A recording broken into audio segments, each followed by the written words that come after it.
핵잠수함은 한반도 주변 수호 측면에서 전략적 자산의 자율성을 높이는 핵심 수단이 됩니다. 미국 대통령이 공개적으로 지지를 표명했다는 것은 중국과 러시아의 외교적 부담을 감수하더라도 대북의 억지력 강화와 한미 동맹이 더 중요하다는 결단을 내린 것이라고 볼 수가 있겠습니다. 하지만 논란이 됐죠. 트럼프 대통령 발언이 실제 외교적 효력을 갖는 발언인가요? 네, 최근 한미 정상회담 이후에 한국의 핵 추진 잠수함 건조를 승인했다고 밝혔습니다. 이 발언은 소셜미디어를 통해서 공개가 되었죠. 발언 내용은 나는 한국이 현재 보유한 구식의 어떤 그 기동성이 떨어지는 디젤 잠수함 대신에 원자력 잠수함을 건조하도록 승인했다라고 했습니다. 한미 군사동맹이 그 어느 때보다도 강력해졌다라는 점을 언급하면서 승인 배경을 설명을 했습니다. 하지만 건조 장소 관련된 발언이 논란이 됐죠. 트럼프 대통령은 잠수함이 미국 펜실베니아의 필라델피아 조선소 하나가 들어가는 필리 조선소에 건조하는 것을 구체적으로 언급했기 때문입니다. 트럼프 대통령이 필라델피아 건조를 언급한 것은 한국 정부의 당초 요청했던 핵 연료 공급과 국내 건조와는 좀 다른 측면이 있기 때문에 혼란과 논란을 일으켰습니다. 이재명 대통령이 회담에서 핵 잠수함이 핵 연료 공급에 대한 미국의 어떤 결단을 요청을 했고, 대통령실도 국가안보실장 등 그 이후에 논란의 처음부터 끝까지 한국에서 짓는 것을 전제로 이야기를 했다고 밝힌 바가 있습니다. 국내 건조 의지를 강조했던 것이죠. 한국 정부는 선체와 원자로는 한국에서 만들고 원료는 미국에서 공급하는 방식으로 현실적인 대안을 얘기를 했습니다. 미국 내부 입장은 트럼프 대통령의 발언 이후에 미국 상무부는 미국 내 건조 입장을 고수를 하고 있고 미국 정부 내부의 조율도 진행 중이다라고 밝혔습니다. 한미 정상회담의 합의사항을 담은 공동성명 자료 발표가 핵 추진 잠수함의 건조 장소, 핵 연료 조달 등 세부 사항에 대한 조율의 문제로 좀 지연된다고 밝힌 바 있고요. 그런데 오늘 백악관에서 발표를 했습니다. 이번 회담에서 대한민국이 핵 추진 공격 잠수함에 건조하는 것을 승인했다. 미국의 연료 조달 방식을 포함해서 사업 추진을 위해 대한민국이 긴밀히 협조할 것이다 라고 밝혔기 때문에 우리가 그 핵 잠수함의 추진에 미국의 어떤 승인에 대한 여부는 달라지지 않을 것으로 보입니다. 이것들을 정리하면 트럼프 대통령은 한국의 핵 추진 잠수함 건조를 승인을 했습니다. 건조 장소에 대한 언급이 한국 측의 입장과 차이가 있어서 현재 양국 간의 세부 협의가 진행 중인 상황에 있는 것입니다. 트럼프 대통령이 발언은 미국 국내 정치와 대외 정책의 기조에 상당한 영향을 미치고 있고 또 잠재적인 어떤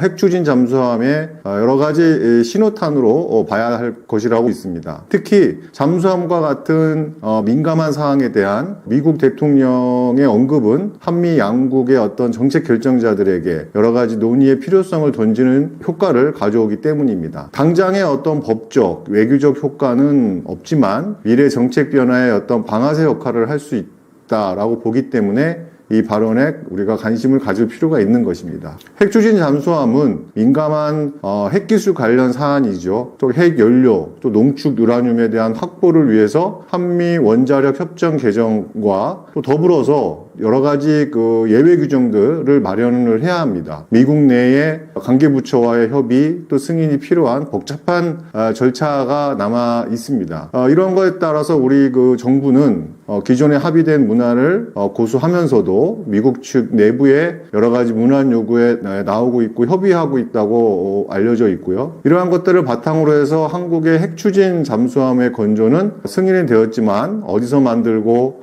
어떻게 하느냐에 대한 구체적 방법들은 앞으로 우리가 찾아 나가야 될 숙제인 겁니다. 핵 연료를 어떻게 조달할 것인지 이에 대한 구체적인 방법론을 두고 양국 간의 실무진과 또 미국과 그 한국 정부 간의 여러 가지 조율이 계속되고 있는 것입니다. 핵잠 보유 논의가 다시 부상한 이유는 무엇인가요? 크게 두 가지 이유가 있다고 생각합니다. 그 첫 번째는 고도화된 북한의 SLBM, 즉 잠수함 발사탄 미사일이죠. 이 위협에 대한 효과적인 대응에 대한 수단이 필요한 것입니다. 더불어 킬체인의 그 해상 중심의 타격 능력 확보가 필요합니다. 북한의 핵 미사일이 위협에 대응할 수 있는 가장 효과적인 수단을 확보하는 것입니다. 북한의 핵 잠수함 발사 탄도미사일, 우리가 SLBM이라고 하는 것은 지상의 미사일 기지와 달리 위치를 예측하기 어렵고 탐지와 추적이 극도로 어렵습니다. 이는 한국의 미사일 방어체계 KAMD라고 하는 한국의 미사일 방어체계를 회피하고 기습적인 핵타격을 가할 수 있어서 가장 치명적인 비대칭 위협이라고 꼽히는 것입니다. 이 킬체인은 북한 미사일 발사 징후를 탐지하고 식별하고 결심 타격하는 일련의 타격 시스템을 킬체인의 완성이라고 우리가 말하고 있습니다. 이 핵 잠수함은 수개월간 은밀하게 적의 어떤 그 해역에 깊숙이 잠수할 수도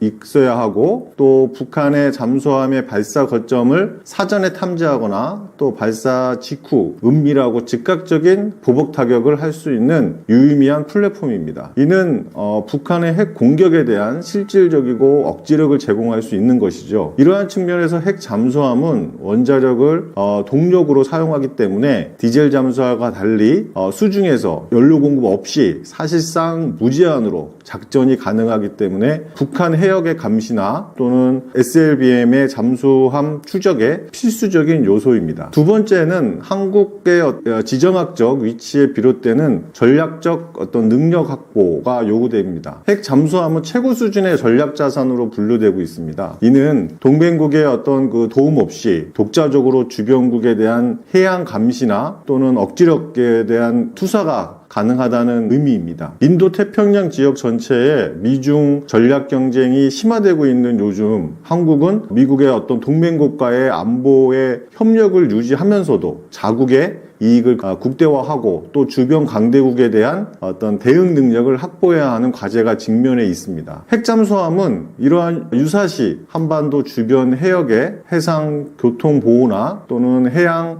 주변 수호 측면에서 전략적 자산의 자율성을 높이는 핵심 수단이 됩니다. 디젤 연료를 가지고 있는 재래식 잠수함은 배터리를 충전하기 위해 주기적으로 수면 가까이 부상해야 하기 때문에 은밀성의 유지에 대한 한계가 계속 지적되었고 작전의 기간이 짧습니다. 원자력을 추진체로 가지고 있는 핵 추진 잠수함은 원자력으로부터 동력을 얻기 때문에 장기간 어떤 수중 잠항이 가능해지고 또 압도적인 은밀성과 기동성을 자랑하게 됩니다. 훨씬 먼 거리를 고속으로 이동할 수도 있는 것입니다. 이는 우리가 주변 해역의 어떤 광대한 작전 범위를 커버하는데 굉장히 필수적인 요소가 될 수 있죠. 미중 전략 경쟁 심화 속에서 한국의 이러한 해양 안보의 전략적 자율성을 높이는 어떤 내부적 요구가 커지고 있기 때문입니다. 핵 잠수함의 은밀성, 또 장기 작전 능력, 이러한 것들은 재래식 잠수함보다 월등하고 국가 전략 자산으로 가치가 재평가되고 있기 때문입니다.